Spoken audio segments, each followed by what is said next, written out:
প্রিয় দেশবাসী, আসসালামু আলাইকুম রহমতুল্লাহ। সকলেই বিজয় দিবসের শুভেচ্ছা গ্রহণ করবেন। মহান আল্লাহ রাব্বুল আলমিনের প্রতি গভীর শুকরিয়া যে তার একান্ত মেহরবানি হিসেবে তিনি আমাদেরকে একটি স্বাধীন বাংলাদেশ উপহার দিয়েছেন এবং এবছর আমরা বাংলাদেশের 54তম বিজয় দিবস উদযাপন করছি। আমাদের মহান মুক্তিযুদ্ধে জীবন বাজি রেখে যারা লড়াই করেছেন, অবদান রেখেছেন, যারা দুনিয়া থেকে বিদায় নিয়েছেন, পঙ্গু হয়ে যারা বেঁচে আছেন, তাদের সকলের প্রতি আমি গভীর শ্রদ্ধা নিবেদন করছি। আমি দোয়া করি আল্লাহ তাআলা তাদের ত্যাগের উপযুক্ত বিনিময় যেন তাদেরকে দান করেন এবং তারা যে স্বপ্ন নিয়ে সেদিন লড়াই করেছিলেন সেই স্বপ্ন যেন বর্তমান প্রজন্মের মাধ্যমে বাস্তবায়িত হয়। আল্লাহ তাআলার দরবারে সেই দোয়া করছি।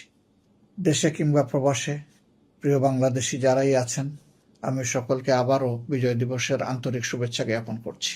প্রিয় দেশটি স্বাধীনতার 54 বৎসর অতিক্রম করছে। দীর্ঘ এই সময়ে একটা স্বাধীন জাতি হিসাবে আমাদের যে পরিচিতি পাওয়ার কথা ছিল, দুঃখজনক হলেও আমরা সেই পরিচিতির জায়গাটা তৈরি করতে পারিনি। কেন পারিনি তা সকলের সামনেই স্পষ্ট। একটা জাতিকে গঠন করার, নেতৃত্ব দেওয়ার দায়িত্ব থাকে রাজনৈতিক দলগুলোর উপর। বিশেষ করে যারা সরকার গঠন করেন, পরিচালনা করেন, দেশকে গড়ে দেওয়ার মূল দায়িত্বটা তাদের। জনগণ তাদের সহযোগিতার অংশীদার।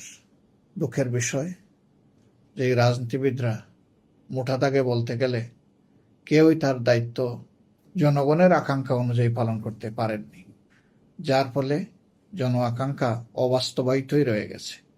বিশেষ করে স্বাধীনতার উষালগ্নে যে সম্ভাবনা তৈরি হয়েছিল একটি দুর্নীতিমুক্ত, ইনসাফ ভিত্তিক, মানবিক বাংলাদেশ গড়ার, তা বাংলাদেশের জন্মের পরপরই মুখ থুবড়ে পড়ে এবং জনগণের আশা দুরাশায় পরিণত হয়। সে সময় থেকেই দুঃশাসন এবং দুর্নীতি গোটা সমাজকে গ্রাস করে বসে, যার ধারাবাহিকতা বলতে গেলে এখনো অব্যাহত আছে। দুর্নীতি এমন এক ভয়াবহ আকার ধারণ করেছে যে সমস্ত মানুষ এর দ্বারা ক্ষতিগ্রস্ত হচ্ছেন। একজন নাগরিকও দুর্নীতির সুবল থেকে রেহাই পাচ্ছেন না। দুঃশাসন গত 15 বৎসরে, 15.5 বৎসর যারা শাসন করেছিলেন তাদের সময় ইতিহাসের সর্বোচ্চ সীমায় উপনীত হয়েছিল। সেই দুঃশাসন থেকে আল্লাহ তাআলা 24-এর আন্দোলনের মধ্য দিয়ে, গণবিপ্লবের মধ্য দিয়ে জাতিকে মুক্তি দিয়েছেন। আরেকবার আল্লাহ তাআলার শুকরিয়া আদায় করি। আমাদের সামনে নতুন দেশ গড়ার হাতছানি। আগামী নির্বাচনের জন্য গোটা দেশবাসী প্রস্তুত হচ্ছে। আপনাদের প্রিয় সংগঠন জামাত ইসলামী আপনাদের দোয়া, ভালোবাসা, পরামর্শ নিয়ে প্রস্তুতি নিচ্ছে।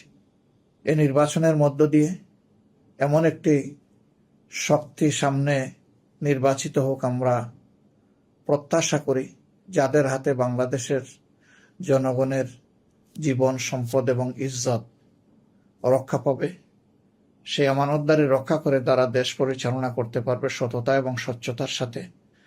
দুর্নীতিমুক্ত একটি দেশ, চাঁদাবাজ, দখলদার, মামলাবাজ মুক্ত একটি দেশ যারা উপহার দিতে পারবে, তরুণদের প্রত্যাশার একটি দেশ যারা উপহার দিতে পারবে, তরুণদের স্বপ্ন বাস্তবায়নে যারা দায়িত্ব নিয়ে কাজ করবে, এমন একটি দেশ যারা গড়ে দিতে পারবে।